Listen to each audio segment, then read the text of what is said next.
네, 하나님 말씀 보도록 하겠습니다. 히브리서 11장 27절 말씀입니다. 히브리서 11장 27절 말씀, 우리 한 절 말씀이므로 다 같이 한 목소리로 합독합니다. 히브리서 11장 27절 말씀, 다 같이 한 목소리로 합독합니다. 시작. 믿음으로 애굽을 떠나 왕의 노함을 무서워하지 아니하고 곧 보이지 아니하는 자를 보는 것 같이 하여 참았으며. 아멘.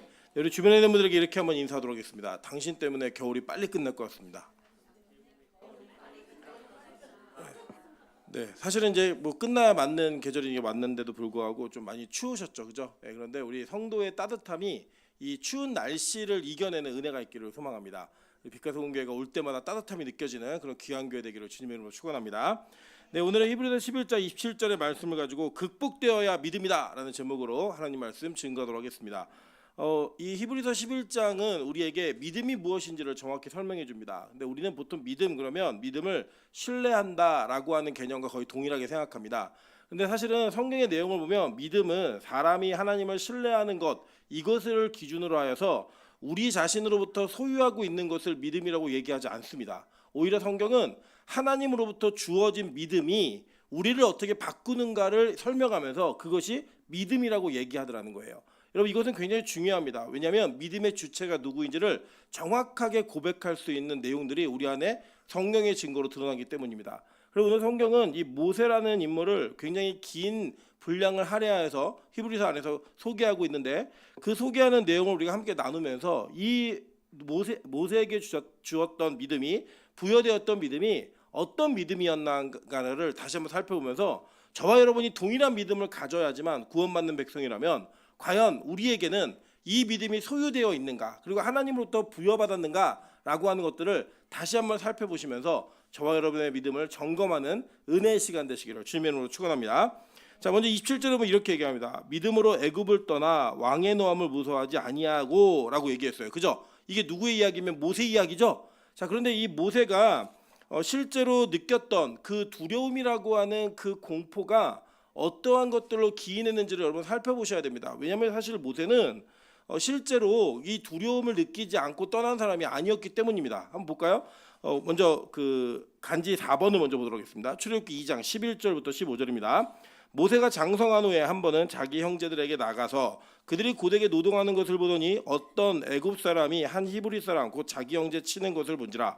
좌우를 살펴 사람이 없음을 보고 그 애굽 사람을 쳐 죽여 모래 속에 감추니라. 이튿날 다시 나가니 두 히브리 사람이 서로 싸우는지라. 그 잘못한 사람에게 이르되 내가 어찌하여 동포를 치느냐 하며 그가 이르되 누가 너를 우리를 다스리는 자와 재판관으로 삼았느냐. 내가 애굽 사람을 죽인 것처럼 나도 죽이려느냐. 모세가 두려워하여 이르되 일이 탈로 되었도다. 바로가 이 일을 듣고 모세를 죽이고자 하여 찾는지라. 모세가 바로의 낯을 피하여 미디안 땅에 머물며 하루는 우물 곁에 앉았더라라고 얘기해요. 자, 모세가 어떻게 떠났죠?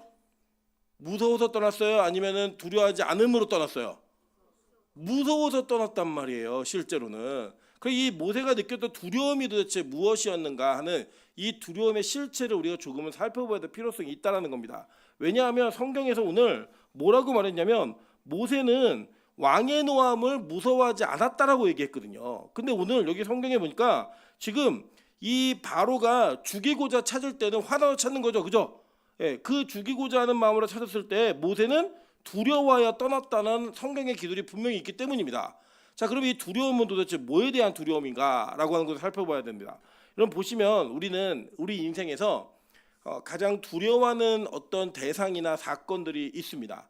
예를 들면 물에 어렸을 적에 빠져 죽을 뻔했던 사람은 물에 대한 공포가 있죠. 그죠? 이 공포가 있고 또 어떤 뭐 귀신이나 어떤 이런 그 영적 실체를 대면했던 사람들은 그 실체가 다시 나에게 공격이 들어올까봐 거기에 갖는 두려움이 있습니다. 또 예를 들어 가난이나 어려운 경제적인 상황으로 인해서 굉장히 고생하신 분들은 이 돈이 없는 거에 대한 두려움이 우리 안에 있을 수 있다는 거예요.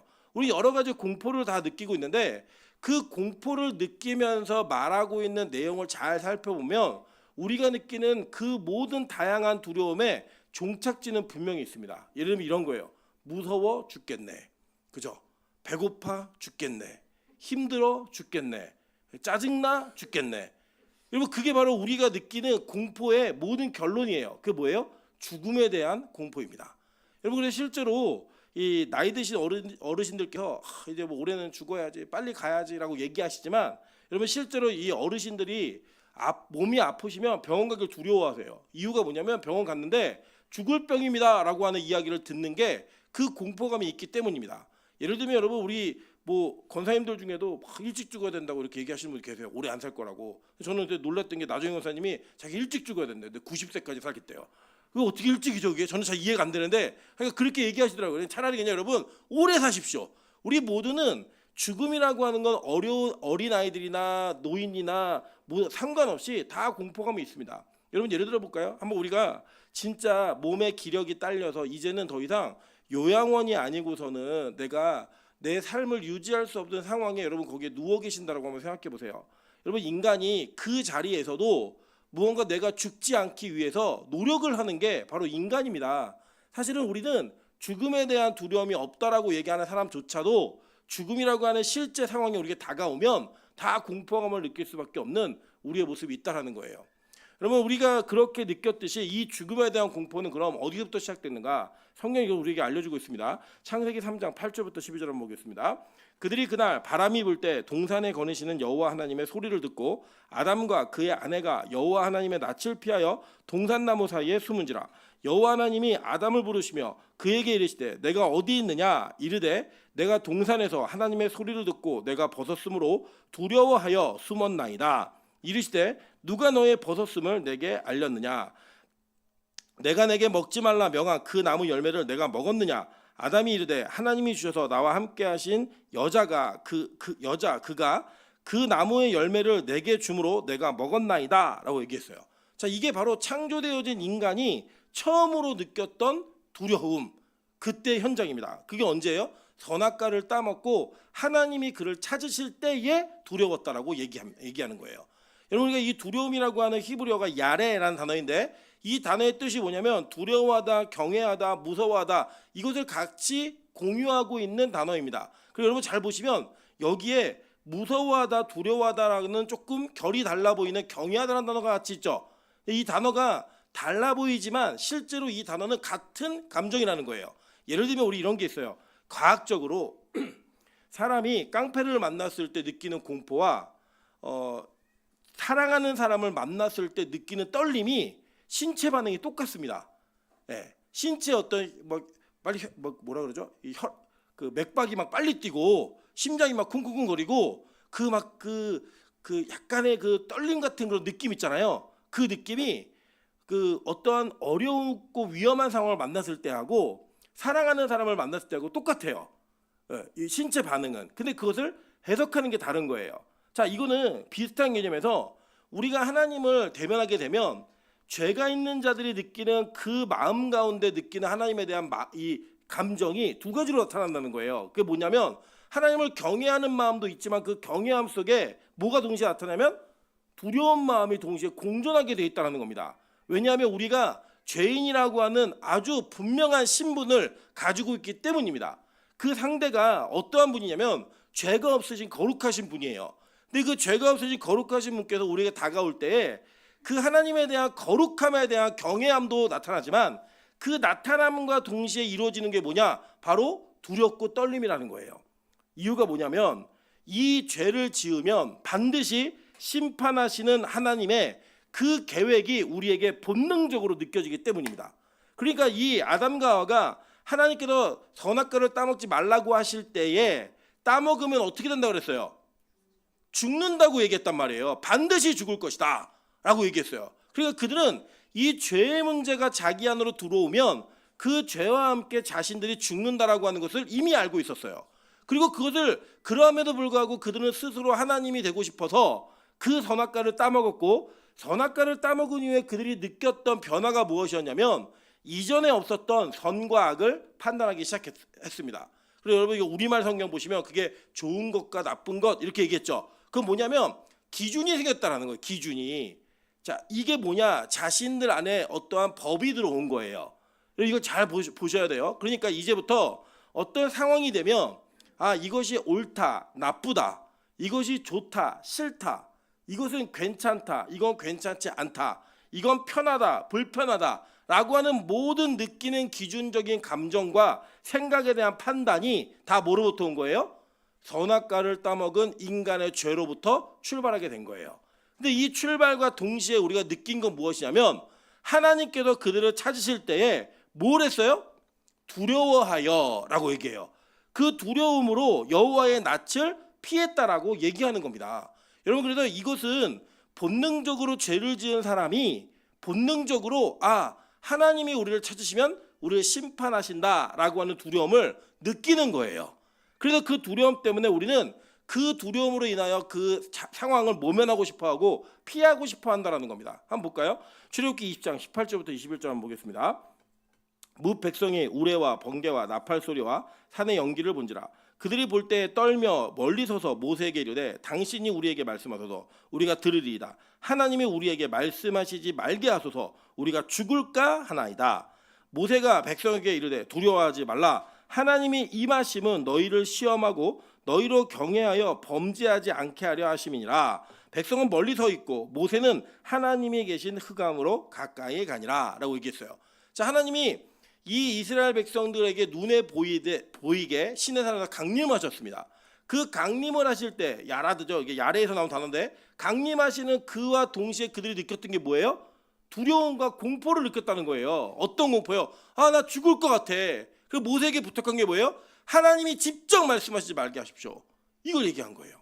여러분, 예를 들면 지금도 임철 목사가 설교하니까 많이 무섭진 않잖아요. 그죠? 우습기도 하고 뭐 이런 일이 있을 거예요. 근데 갑자기 이 스크린에서 하나님이 나타나시는 거예요.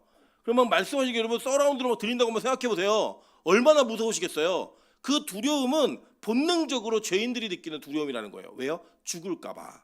그래서 실제로 예수님이 다시 오시는 그 재림 때에 이 땅이 어떻게 그 예수님을 맞이하게 되는가를 믿지 않는 자들을 근거로 하여 계시록은 설명합니다. 한번 볼게요. 계시록 6장 15절부터 17절입니다. 땅의 임금들과 왕족들과 장군들과 부자들과 강한 자들과 모든 종과 자유인이 굴과 산들의 바위 틈에 숨어 산들과 바위에게 말하되 우리 위에 떨어져 보좌에 앉으신 이의 얼굴에서와 그 어린 양의 진노에서 우리를 가리라. 그들의 진노의 큰 날이 이르렀으니 누가 능히 서리요 하더라 라고 얘기해요. 너무 무서워가지고 주님 재림하실 때 이 땅의 모든 힘 있던 자들이 뭐라고 얘기한다는 거예요? 산하고 바위한테 제발 우리 위로 떨어져서 우리를 오징어 납작포를 만들더라도 우리 좀 숨겨줘 라고 얘기한다는 거예요. 이유가 뭐냐면 우리가 하나님의 얼굴을 볼 수가 없다예요. 그리고 그 예수의 진노를 우리가 피하고 싶은데 피할 방법이 없으니 제발 너희들이라도 우리를 덮어라 라고 얘기하는 그 고통과 비명의 외침을 하게 된다는 겁니다. 그래서 우리 본능적으로 우리가 느끼는 두려움의 실체가 뭐냐면 그 두려움은 우리의 죄됨으로 말미암아 오는 사망에 대한 두려움이 우리 안에 공존되어 있다는 거예요. 이거는 믿는 자나 믿지 않는 자 모두에게 같은 모습이고 더군다나 이것이 더 뚜렷하게 나타나는 자들은 어떤 자들이냐면 자기의 힘으로 무언가를 이루고자 했던 자들에게 이 일이 일어난다라고 성경은 창세기부터 설명하고 있는 거예요. 자, 그런데 오늘요 똑같은 모습으로 모세가 있다는 겁니다. 아까 요리 읽었지만 그 내용을 한번 분석해 볼게요. 자, 보시면 지금 모세가 어느 순간 되어서 40대가 되어서 그때서야 어떤 마음이 드냐면 동족을 내가 도와야겠다는 생각이 든 거예요. 자, 그리고 밖에 나갔는데 이 애굽의 관리가 자기의 동족 히브리인을 때리는 걸 본 겁니다. 그 때리는 장면을 보면서 모세는 뭘 판단했냐면 이거는 우리 동족을 괴롭히네. 그러니까 저 사람은 나쁜 사람이야. 그래서 저 사람을 내가 죽여버려야지. 이렇게 해서 자기가 뭐가 된 거예요? 선과 악을 판단하고 그것을 심판하는 심판주가 된 거예요. 여러분, 우리가 보면 이것이 얼마나 그 아이러니한 장면이냐면 이런 거예요. 예를 들면 우리는 안중근을 뭐라고 부르죠? 의사라고 부릅니다. 의로운 일을 한 사람이라고 부르는 거예요. 근데 안중근이 한 일은 뭐냐면 이토 히로부미를 총으로 쏴 죽인 거예요. 그런데 우리는 우리 입장에서 나라를 빼앗긴 백성의 입장에서는 안중근은 독립운동가입니다. 그런데 일본의 입장에서 보면 이 안중근은 뭐한 사람이에요? 살인자, 테러리스트라는 거예요. 물론 이것을 우리나라 사람들 얘기하면 안 돼요. 우리는 독립이라는 그 관점으로 봐야 되는데 이거를 어느 관점에서 보는가에 따라서 이 문제는 해석하는 방식이 달라질 수 있다는 거예요. 뭔 말인지 이해되시죠? 자, 그러면 히브리인들 입장에서는 모세가 자기를 도와준 사람이 되죠. 그래서 모세는 자기가 누군가 동족을 돕는다는 마음으로 애굽인을 쳐 죽였어요. 근데 애굽의 입장에서는 뭐예요? 야, 너 40까지 애굽의 궁에서 왕자로 키워줬더니 결국 한 일이 히브리 백성 돕겠다고 우리나라 자국 백성을 죽였어? 너 죽여버릴 거야. 이게 한 거예요. 그죠? 이거는 각자의 입장의 차이라는 거예요. 근데 그 상황 속에서 모세는 어떤 판단을 했느냐? 아, 내가 지금 히브리 사람을 건지기 위해 이 애굽 사람을 쳐 죽이는 것은 옳아라고 생각한 거예요. 아니, 이게 이런 마음이 안 들었으면 그렇게 했을까 안 했을까요? 안 했겠죠. 하지 않았어요. 한 거예요. 그러니까 이 사람은 옳다고 생각하고, 이게 뭐냐? 선악을 자신이 판단한 겁니다. 여러분, 그래서 나중에 그 다음날 무슨 일이 벌어지냐면 히브리 사람들끼리 싸우고 있는데 모세가 거기에 참여를 해요. 야, 니들 왜 싸워? 같은 동족끼리. 그럴 때 그 중에 한 사람이 뭐라고 얘기하냐면 이렇게 얘기했어요. 누가 우리를 다스리는 자와 재판관으로 삼았느냐? 야, 네가 뭔데 선악을 판단하고 앉아있어? 그죠? 이렇게 얘기하죠. 그러면서 얘기하는 게 뭐냐면 너 나도 오늘 죽일 거니? 라고 물어요. 그래, 너 그렇게 네가 선악을 잘 판단하는 사람이면 나도 죽일 거야? 라고 얘기했단 말이에요. 그러니까 모세가 이 얘기를 듣고 어머, 탄로 났네? 큰일 났네? 그랬고 바로는 네가 그걸 판단해서 네 스스로 히브리인을 도왔어? 너 죽여버릴게 라고 얘기하면 찾는 거예요. 그래서 불이 나게 도망가는 겁니다. 이해되시죠? 그런데 여기 도망가는 장면을 보면 모세가 누구의 낯을 피해서? 바로의 낯을 피해서. 그죠? 이게 지금 창세기에 아담이 했던 일과 똑같죠? 보세요. 아담은 자기 스스로 하나님이 되고 싶었어요. 하나님이 된다는 건 뭐예요? 선과 악을 판단하는 판단주, 그러니까 심판주가 되고 싶었던 거예요. 그랬던 아담에게 그 죄가 들어오고 진짜 심판주가 오니까 그 아담이 그 여호와의 낯을 피해서 숨었잖아요. 지금 그것을 누가 똑같이 하고 있는 거예요? 모세가 똑같이 하고 있는 거라는 거예요.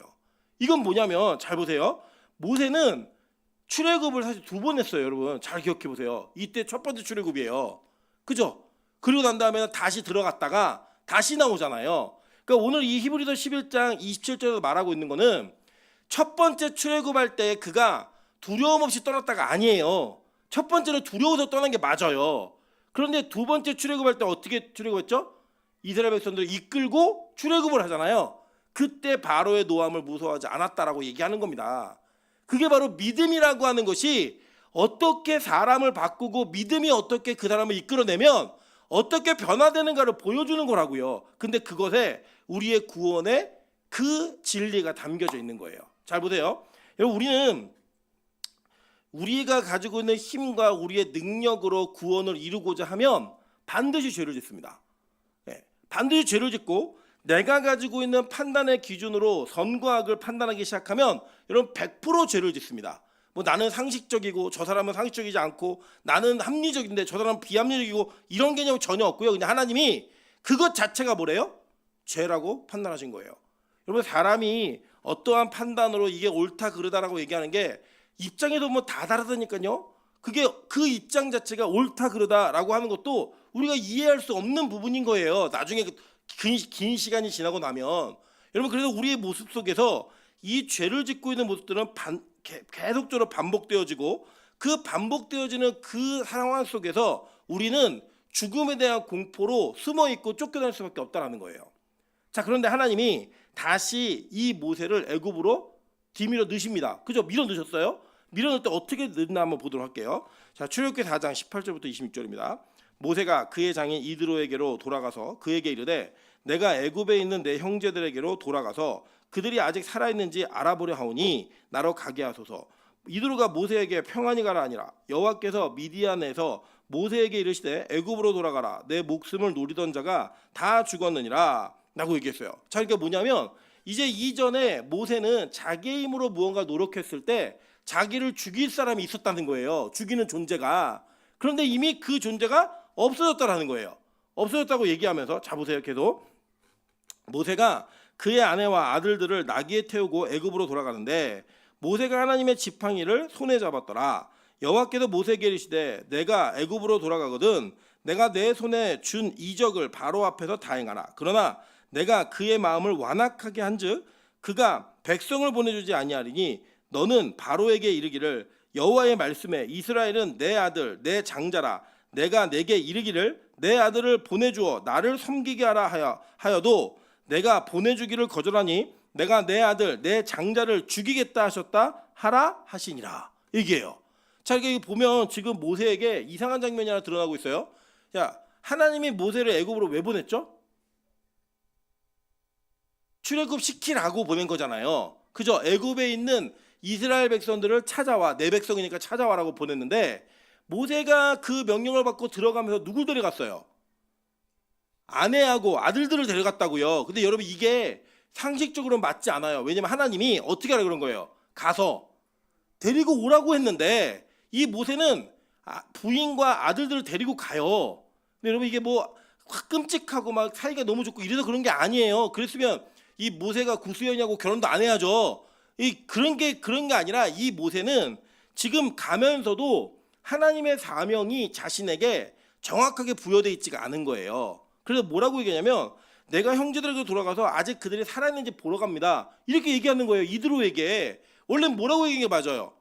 하나님이 나보고 이스라엘 백성을 끌어내오라고 얘기하셨어요. 라고 얘기한 게 맞는데 아직 그거에 대한 확신이 없는 거예요. 왜냐? 모세는 자기의 힘으로 이것을 할 수 있을까라고 하는 의문이 있는 거예요.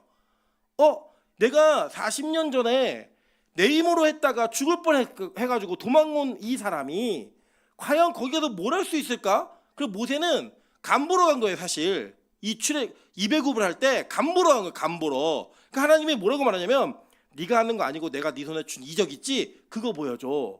그리고 가서 바로에게 네 장자 이 애굽에 있는 모든 처음 난 것들 다 죽을 거야. 이거 얘기하라는 거예요.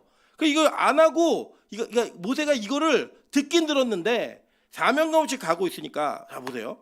그 뒤에 모세가 길을 가다가 숙소에 있을 때에 여호와께서 그를 만나사 그를 죽이려 하신지라. 십보라가 돌칼을 가져다가 그의 아들의 포피를 베어 그의 발에 갖다 대며 이르되 당신은 참으로 내게 피난 편이로다 하니 여호와께서 그를 놓아주시니라. 그때의 십보라가 피난 편이라 함은 뭐 때문이었더라? 할례 때문이었더라 라고 얘기하는 거예요. 여러분 잘 보세요. 여기 보시면 지금 어떤 상황이냐면 하나님도 웃기신 거예요. 야, 너 내가 쓸 거니까 너 가서 애굽에 가서 내 백성 건져와라고 얘기해놓고 모세가 가고 있는데 만나서 어떻게 하셨어요? 죽이려고 그러셨다고요. 그러니까 이 장면을 보고 아내인 십보라가 얼른 할례를 행해갖고 자기 아들의 할례를 행해갖고 그 할례 포피를 갖다 던짐으로 말미암아 지금 모세가 죽는 상황에서 살아나게 된 거예요. 자, 잘 보세요. 지금 모세는 40년 전에 자기 힘을 가지고 무언가를 이루려고 노력했을 때 그는 죽음의 공포로 쫓겨다니는 자가 되었어요. 그런데 지금 다시 가는 장면에서도 그런 확신 없이 돌아가고 있다가 뭐 때문에 죽을 뻔하냐면 할례 때문에 죽을 뻔한 거예요. 할례를 안 해가지고. 그리고 이 할례가 도대체 무슨 의미가 있느냐는 거예요. 무슨 의미가. 자, 할례 언약이 어떻게 주어졌나 한번 보도록 할게요. 창세기 15장 16절부터 17절입니다. 내 자손은 4대 만에 이 땅으로 돌아오리니 이는 아모리 족속의 죄악이 아직 가득 차지 아니함이니라 하시더니 해가 져서 어두울 때 연기 나는 화로가 보이며 타는 횃불이 쪼갠 고기 사이로 지나더라 라고 얘기했어요. 자, 여러분 이 횃불 언약에 대해서 배우셨죠? 기억 안 나시더라도 잘 기억해 보세요. 자, 횃불 언약은 원래 그 언약식은 고기를 쪼개놨어요. 쪼개놓은 이유가 뭐냐면 이 약속 안 지키면 쪼개질 거야. 그래서 그 쪼개진 고기 사이로 제물들 사이로 양자 간에 손을 잡고 그 가운데로 걸어가는 게 언약 의식이에요. 세레모니라고요. 근데 이 창세기 15장에서 보면요. 아브라함이 그 장면 속에서 새는 쪼개지 않고 모든 것들을 제물들을 마련하고 그 가운데 원래 같이 지나가야 되는데 안 지나갈 때 어떤 일이 벌어지냐면 그가 흑암이 임하는 것 때문에 두려움이 임해요. 두려움이 임하고 그 두려움 속에서 뭐가 이루어지냐면 횃불이 그 가운데로 지나가면서 이게 라피도라는 헬라어인데 히브리어인데 그 가운데를 지나가면서 하나님께서 그 쪼개짐을 혼자 담당하시겠다라고 약속해 주신 거예요. 자, 그게 15장이에요. 그랬더니 16장에 누가 나타나냐면 16장에서 그러니까 이 15장의 횃불 언약은 결국 누구에 대한 이야기예요? 예수에 대한 이야기죠. 예수에 대한 이야기인데 16장에 가면 무슨 이야기가 나오냐면 이 아브라함이 애가 안 생기니까 사라가 여보 내 몸종에게 들어가서 애를 낳으세요 라고 하가를 들이밀어요. 그랬더니 그 하갈을 아브라함이 취해가지고 그 여자와 함께 낳은 아들 이스마엘이 등장하는 거예요. 그게 뭐였어요? 하나님을 믿지 않고 자기의 노력으로 무언가를 해보려는 시도의 열매인 거예요, 이게. 자, 이해되시죠? 지금. 그리고 나서 17장에 하나님이 할례 언약을 그들에게 허락하신 거예요. 그 할례 언약의 뿌리가 뭐냐면 횃불 언약이에요. 쪼개짐. 그 원래 네가 죽어야 되는데 내가 대신 죽음으로 이 언약을 이루어낼게. 그렇게 약속하셨음에도 불구하고 아브라함은 자기 힘으로 그 복음을 이어가려고 노력했다고요. 그게 뭐예요? 율법주의라고요. 그게. 그렇게 노력했을 때에 이스마엘을 제외하고 내가 진짜 아들을 너에게 줄 거야 라고 얘기했던 그 다음의 언약이 바로 할례 언약이었다. 이걸 기억하셔야 되는 거예요. 그리고 21장에 가면 이삭이 태어나요. 그 중간에 뭐가 있냐? 여러분 18장, 19장, 20장은 소돔과 고모라 이야기예요. 세상에 대한 심판. 그 심판 속에 유일하게 우리를 살릴 수 있는 존재가 누구냐면 하나님 주신 아들인 거예요. 그래서 여러분 이게 제가 이거를 막 어거지로 붙이는 것 같지만 잘 보세요.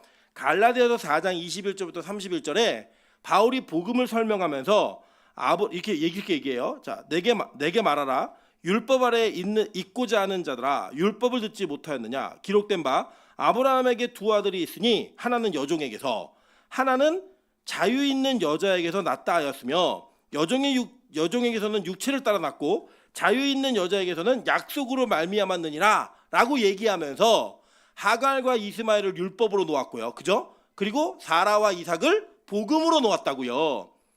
자, 이거 이해되셨죠? 이 두 차이가 할례 언약으로 인해 사는 자들과 그 할례 언약이 아닌 자기의 열심으로 살려고 했던 자들의 결론이 무엇인지를 보여주고 있는 거라는 거예요. 그러니까 지금 40년 전에 자기의 노력으로 이스라엘을 구원하려고 했던 모세는 자기가 죄를 짓고 두려움에 쫓겨가는 자가 된 건데, 이 40년 뒤에 다시 들어갈 때는 하나님이 그 여관에서 모세를 만나가지고 죽이려고 그러다가 할례로 인해서 사는 자가 되어서 내가 어떤 힘으로 이 일을 이루어내야 되는지를 깨닫게 하신 거예요. 자, 이해되세요? 무슨 말인지.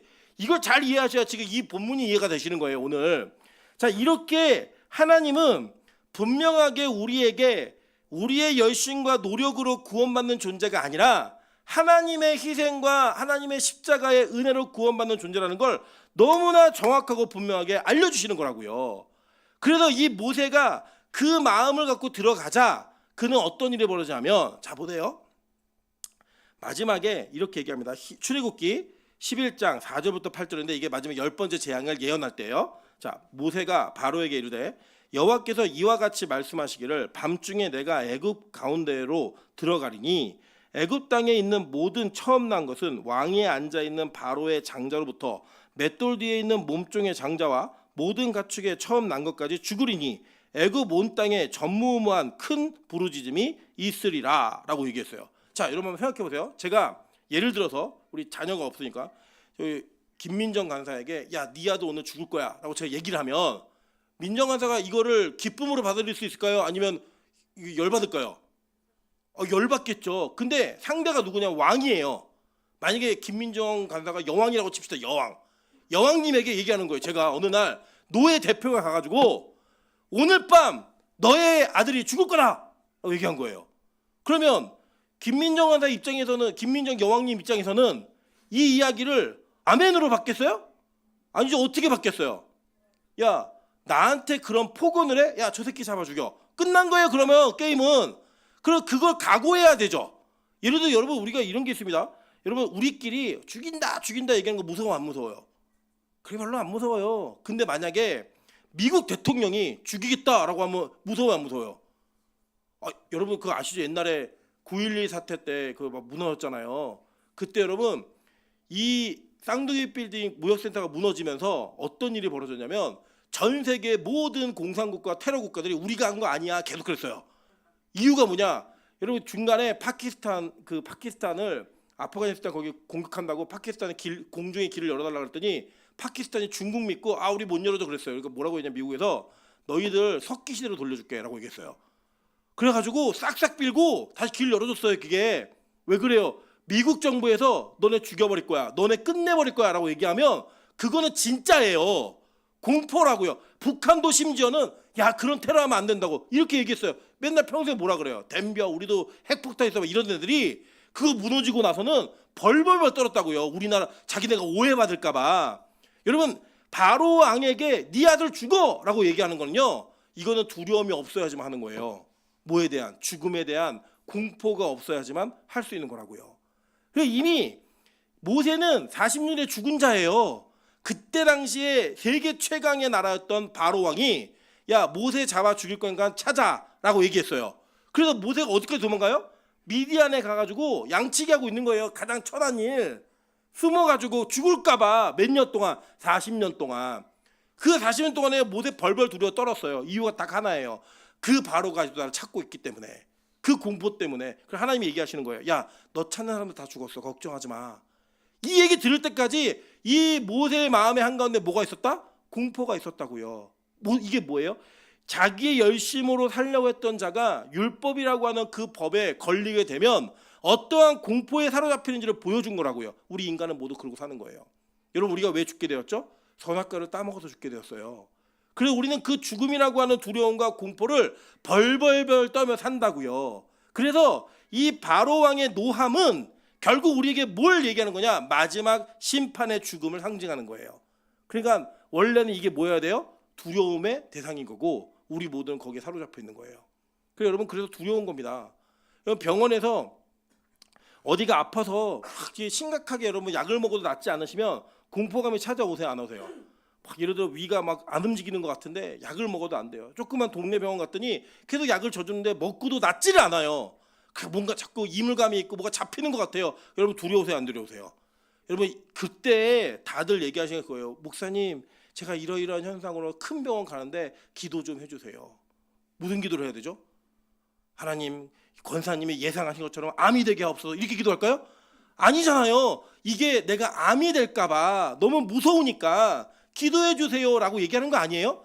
여러분 그런 공포감을 우리 모두가 느끼고 있다고요. 왜요? 우리 스스로 내 힘과 노력으로 이 땅에서 살 수 있다는 생각을 가지고 사는 그 모습 자체가 우리는 이 땅에서 죽음에 대한 공포로 벌벌 떨 수밖에 없는 존재의 모습과 한계를 인식하는 매 순간에 살아갈 수밖에 없는 거예요, 여러분. 여러분 제가 어제도 저희 아내랑 그런 얘기했어요. 저희 아내가 얼마 전에 생일이어갖고 무슨 얘기하다가 야 나는 45이 되면 어른이 되는 줄 알았어. 근데 내 생각하고 말하는 게 20대하고 똑같아. 저희 아내가 그렇게 얘기하더라고요. 그래 맞아. 숫자만 느는 거야. 숫자만. 여러분 지금도 그러시지 않습니까? 여러분이 그 초등학교 때 친구들이나 이렇게 그 뭐라고 하죠? 동창들을 만나면 그때로 돌아가지 않으세요? 그때로 막 돌아가지 않으세요? 막 제가 보면은 그 우리 박명희 권사님하고 박명희 권사님하고 초등학교 동창이시잖아요. 그 두 분이 부를 때 박명희 권사 이렇게 잘 안 부르시다고요. 명희야, 매양아 이렇게 부르세요. 그게 왜 그러냐면 초등학교 때 친구라서 아직도 그 초등학교 때 같은 거예요. 그냥. 근데 우리가 볼 때 할머니들이 그렇게 부르니까 이게 잘 이게 인지는 잘 안 되지만 저분들은 그냥 자기 세계에서 그냥 이렇게 살고 계시다가 어느 날 머리가 너무 희네. 너 머리가 너무 빠졌네. 심지어 이제 우리 또 시간이 지나면 허리가 굽네. 지팡이를 짚어야 되네. 그리고 어쩌면 그 순간이 다가오는 거 그 한 해 한 해가 아 이제 내가 정말 늙고 있구나. 내가 죽는구나. 내가 이제 살 날이 얼마 남지 않았구나 라고 하는 거를 확인하는 그 자리에 계신 거예요. 그래서 느끼는 건 뭐예요? 이제 공포감이 오는 거예요. 아 내가 없어져? 내가 지워져? 내가 사라져? 여러분 제가 장담하건대 여러분 돌아가시면 몇 년 동안 자녀들과 뭐 사람들이 뭐 어머니를 추억하자 아버지를 추억하자 몇 년은 모일 거예요. 그 10년이 지나고 15년이 지나면 그냥 추억 속에 우리 어머니 아버지를 어떠한 사건과 순간에서만 기억하지 잊혀진 존재가 되는 것이 우리 모두의 삶입니다. 제가 증거를 드릴게요. 여러분 증조 할아버지 이름 혹시 아세요? 고조 할아버지 이름 아세요? 여러분 증조 할아버지는 안 멀어요. 우리 아빠의 할아버지예요. 아버지의 할아버지인데 안 멀어요 사실. 근데 우린 기억 못해요. 심지어는 그분의 일생과 삶의 전반에서 몇 가지 사건에는 어떤 것도 기억나지 않아요. 그런데 여러분 우리는 이 삶의 패턴이 계속 반복되고 있는 걸 알면서도요. 지금 내가 내 힘으로 사는 것처럼 열심히 살아서 뭔가를 이루고자 노력을 하고 있는 거예요. 심지어는 신앙생활까지도. 그 복음과 십자가가 뭔지를 모르는 자들의 모습이라는 거예요. 그래서요. 우리 모두는 이 죽음이라고 하는 그 공포를 이겨내지 못하는 자들입니다. 그런데 이 애굽을 떠나는 그것도 공포인 거예요. 여러분 잘 보세요. 왜 공포냐면 우리 익숙한 것부터 떠나기 싫어해요. 예. 제가 어제도 이제 무슨 얘기 하나 들었는데 은퇴하신 목사님들에게 저희 교단에서 아주 좋은 제안이 하나 있었어요. 뭐냐면 저기 전라도 어디에 있는 그 요양원에 은퇴하신 목사님들이 이렇게 신청을 하시면 거기에 방을 드리고 그 요양원에 계신 어르신들에게 복음 전하고 섬기는 일을 해드리겠다고 그렇게 공고를 냈어요. 전국에 있는 은퇴하신 목사님들이 단 한 분도 신청하지 않으셨어요. 왜 신청하지 않았는가 원인을 분석하다 보니까 뭐였냐면 뭐 그거 가서 하기 싫어 이게 아니고요. 자기들이 원래 살아왔던 익숙함을 떠나는 게 너무 힘드신 거예요. 그러니까 도심에서 살던 분들이 그 요양원 자체가 산골에 안에 들어가 있는데 쿠팡도 안 오는 그런 데예요.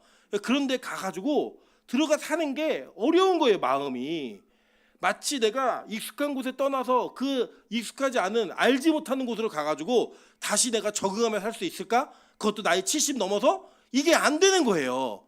힘드신 거예요. 이게 우리 모두도 마찬가지예요. 그런데 이거는 내 열심으로 산다고 생각하면 우리는 애굽 떠나는 게 무섭다니까요.